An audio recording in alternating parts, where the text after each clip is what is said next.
তব কথামৃতং তপ্ত জীবনং কবিভিড়িতং কলমশাপহম শ্রবণমঙ্গলম শ্রীমদাততং ভুবি গৃণন্তি যে ভুরিদা জনা। নমস্কার, অমৃতবাণী চ্যানেলে আপনাদের সকলকে স্বাগত। শ্রী শ্রী ঠাকুর, মা ও স্বামীজির রাতুল চরণে শতকোটি প্রণাম জানিয়ে শুরু করছি আমাদের আজকের পাঠ। 1884 মে। শ্রী চৈতন্যদেব কেন সংসার ত্যাগ করিলেন? বিজয়। চৈতন্যদেব নিত্যানন্দকে বললেন, নিতাই, আমি যদি সংসার ত্যাগ না করি তাহলে লোকের ভালো হবে না। সকলেই আমার দেখা দেখি সংসার করতে চাইবে। কামিনী কাঞ্চন ত্যাগ করে হরি পাদপদ্মে সমস্ত মন দিতে কেহ চেষ্টা করবে না।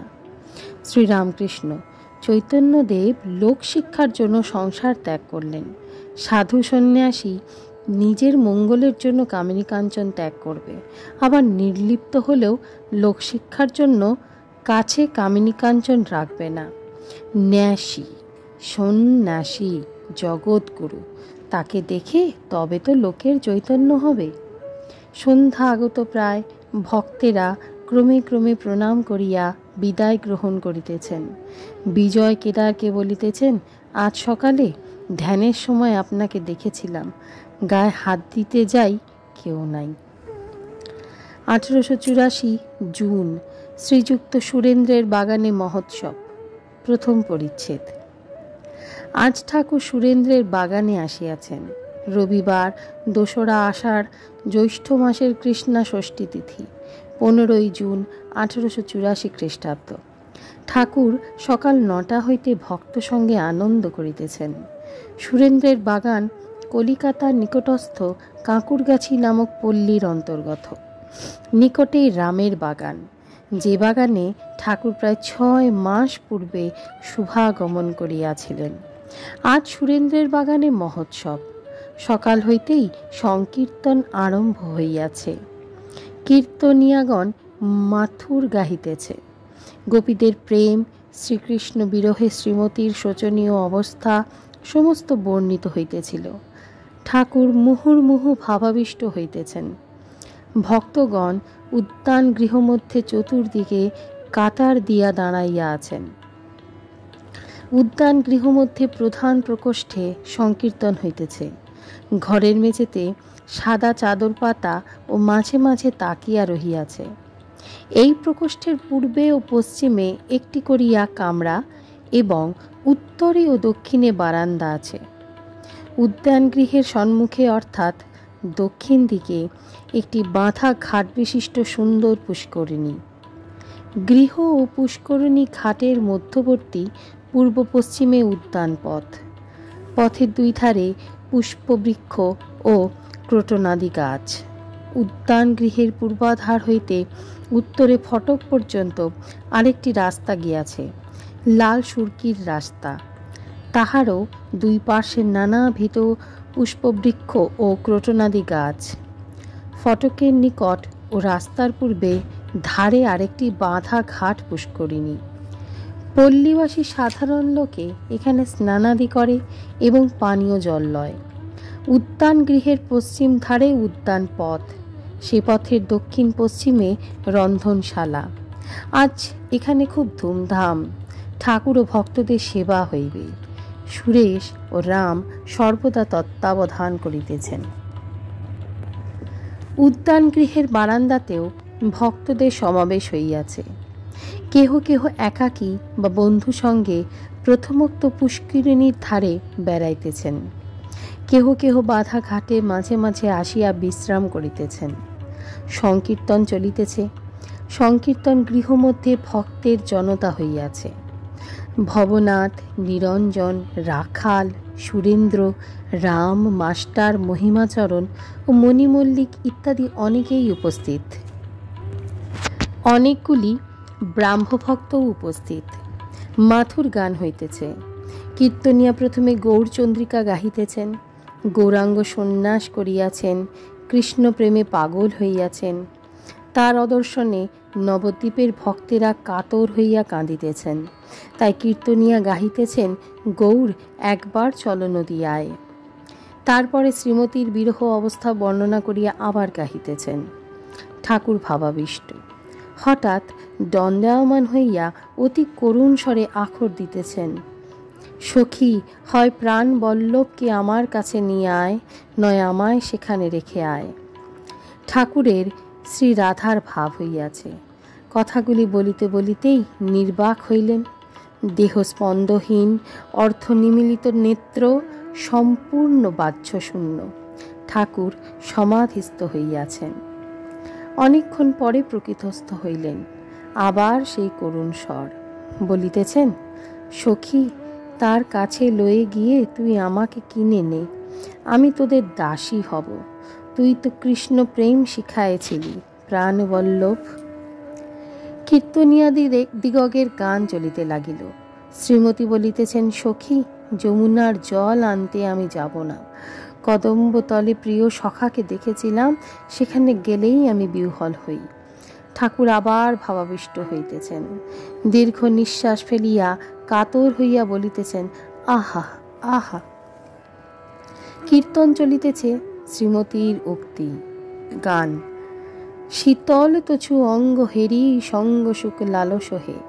মাঝে মাঝে আখর দিতেছেন, না হয় তোদের হবে আমার একবার দেখা গো। ভূষণের ভূষণ গেছে, আর ভূষণে কাজ নাই। আমার সুদিন গিয়ে দুর্দিন হয়েছে, দুর্দশার দিন কি দেরি হয় না। ঠাকুর আখর দিতেছেন, সে কাল কি আজও হয় নাই। কীর্তনিয়া আখর দিতেছেন, এত কাল গেল, সে কাল কি আজও হয় নাই। গান। মরিব মরিব সখী নিশ্চয় মরিব, আমার কানু হেন গুণনিধি কারে দিয়ে যাব। না পোড়াইয়াও রাধা অঙ্গ, না ভাসাইও জলে। দেখো যেন অঙ্গ পোড়াইও না গো, কৃষ্ণ বিলাসের অঙ্গ ভাসাইও না গো। কৃষ্ণ বিলাসের অঙ্গ জলে না ডারবি, আনলে না দিবি। মরিলে তুলিয়ে রেখো তমালের ডালে, বেঁধে তমালে রাখবি। বেঁধে তমালে রাখবি, তাতে পরশ হবে। কালোতে পরশ হবে, কৃষ্ণ কালো তমাল কালো। কালো বড় ভালোবাসি শিশুকাল হতে, আমার কানু অনুগত তনু। দেখো যেন কানু ছাড়া করো না গো। শ্রীমতীর দশম দশা, মূর্ছিতা হইয়া পড়িয়াছেন। গান। ধ্বনি ভেল মূরছিত, হরল গোয়ান, নাম করিতে করিতে। হাট কি ভাঙলি রায়, তখনই তো প্রাণ সখী মুদিল নয়ান। ধ্বনি কেন এমন হলো, এই যে কথা কহিতেছিল। কেহ কেহ চন্দন দেয় ধ্বনির অঙ্গে, কেহ কেহ রৌত বিষাদ তরঙ্গে। সাধের প্রাণ যাবে বলে কেহ কেহ জল ঢালি দেয় রাইয়ের বদনে, যদি বাঁচে। যে কৃষ্ণ অনুরাগে মরে, সে কি জলে বাঁচে। মূর্ছিতা দেখিয়া সখীরা কৃষ্ণ নাম করিতেছেন। শ্যাম নামে তাহার সংজ্ঞা হইল। তমাল দেখে ভাবছেন বুঝি সন্মুখে কৃষ্ণ এসেছেন। গান। শ্যাম নামে প্রাণ পেয়ে, ধ্বনি ইতি উতি চায়। না দেখি সে চাঁদ মুখ কাঁদে উভরায়। বলে, কই রে শ্রীদাম, তোরা যার নাম শুনাইলি কই, একবার এনে দেখা গো। সন্মুখে তমাল তরু দেখিবারে পায়, তখন সেই তমাল তরু করি নিরীক্ষণ। বলে, ওই যে চূড়া, আমার কৃষ্ণের ওই যে চূড়া, চূড়া দেখা যায়। তমাল গাছে ময়ূর হেরে বলে, ওই যে চূড়া দেখা যায়। সখীরা যুক্তি করিয়া মথুরায় দূতি পাঠাইতেছেন। তিনি একজন মথুরাবাসিনীর সহিত পরিচয় করিলেন। গান। এক রমণী সমবয়সিনী, নিজ পরিচয় পুছে। শ্রীমতীর সখী দূতি বলিছেন, আমায় ডাকতে হবে না, সে আপনি আসবে। দূতি মথুরাবাসিনীর সঙ্গে যেখানে কৃষ্ণ আছেন সেইখানে যাইতেছেন।